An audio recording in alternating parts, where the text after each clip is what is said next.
नमस्कार मित्रांनो, मी राहुल वाघाने तुमच्या सर्वांचं पुन्हा एकदा आपल्या या नवीन व्हिडिओमध्ये हार्दिक स्वागत आहे.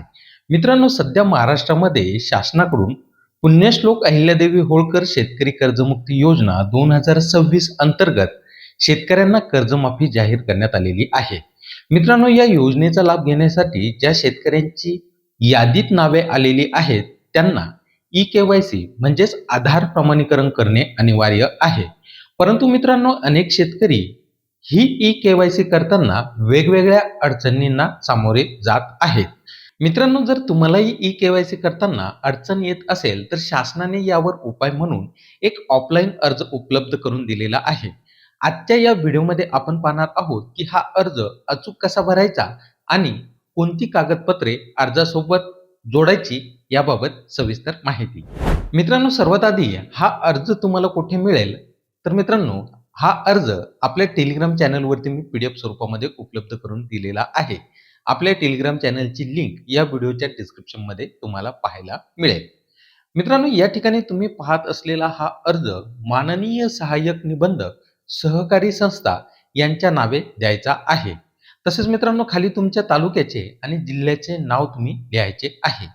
त्यानंतर मित्रांनो, अर्जामध्ये विचारलेली वैयक्तिक आणि बँकेची माहिती ही अचूक तुम्हाला भरायची आहे.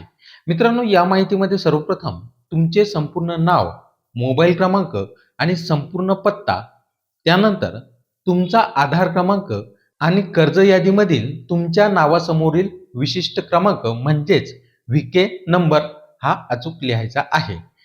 मित्रांनो, व्हीके नंबर हा कर्जमाफीच्या यादीमध्ये तुम्हाला तुमच्या नावासमोर दिसून येईल.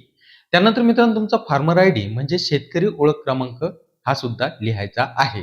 त्यानंतर खाली ज्या बँकेत तुमचे कर्ज आहे त्या बँकेचे नाव आणि शाखेचे नाव लिहायचे आहे.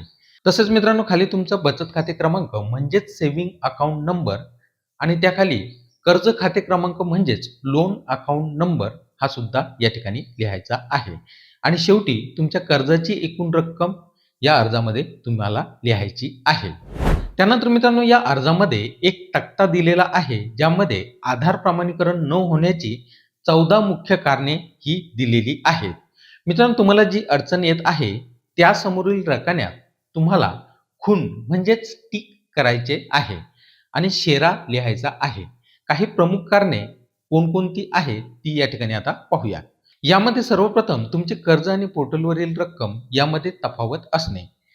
त्यानंतर हाताचे ठसे किंवा डोळे स्कॅन न होणे म्हणजेच बायोमेट्रिकची अडचण. त्यानंतर सोसायटी आणि इतर बँक अशा दोन्ही ठिकाणी कर्ज असणे. त्यानंतर प्रमाणीकरण करताना रेकॉर्ड नॉट फाउंड असा संदेश येणे.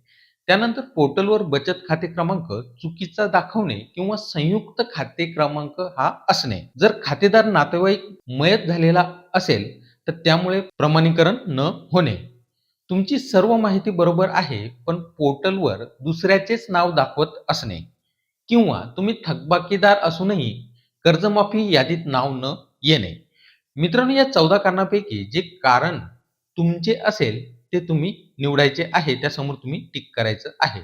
जर तुमचे कारण या यादीत नसेल तर 14व्या क्रमांकावर इतर यामध्ये इथे वर्णन करा असा पर्याय आहे, तिथे तुम्ही तुमची अडचण लिहू शकता. आता मित्रांनो, सर्वात महत्त्वाची गोष्ट म्हणजे या अर्जासोबत कोणती कागदपत्रे जोडायची आहेत. तर मित्रांनो, सर्वप्रथम आपले सरकार केंद्रावरील आलेल्या माहितीचा संगणक स्क्रीनशॉट किंवा झेरॉक्स प्रत तुम्हाला सोबत जोडायची आहे. त्यानंतर तुमच्या आधार कार्डची प्रत, त्याची झेरॉक्स कॉपी तुम्हाला जोडायची आहे. जर खातेदार मयत असेल तर मृत्यू प्रमाणपत्र तुम्हाला जोडावे लागेल. त्यानंतर मित्रांनो, बँक पासबुकची झेरॉक्स प्रत आणि इतर कोणतीही आवश्यक कागदपत्रे जी तुमच्या अडचणीशी संबंधित आहेत ती अतिरिक्त तुम्ही या अर्जासोबत जोडू शकता. शेवटी मित्रांनो, अर्जाच्या तळाशी आपला विश्वासू खाली तुमची सही करा, तुमचे नाव लिहा, पत्ता, मुक्काम पोस्ट, तालुका, जिल्हा आणि मोबाईल क्रमांक पुन्हा एकदा व्यवस्थित लिहा.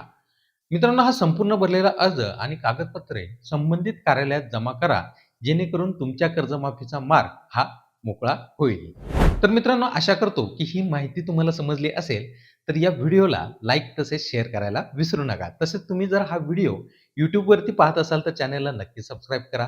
Facebook किंवा Instagramवरती पाहत असाल तर पेजला लाईक आणि फॉलो करायला मात्र विसरू नका, जेणेकरून असेच नवनवीन अपडेट्स तुमच्यापर्यंत वेळेवर पोहोचत राहतील. तर चला मग लवकरच भेटूया अशाच एका नवीन माहितीपूर्ण पुढील व्हिडिओमध्ये. तोपर्यंत जय हिंद, जय महाराष्ट्र.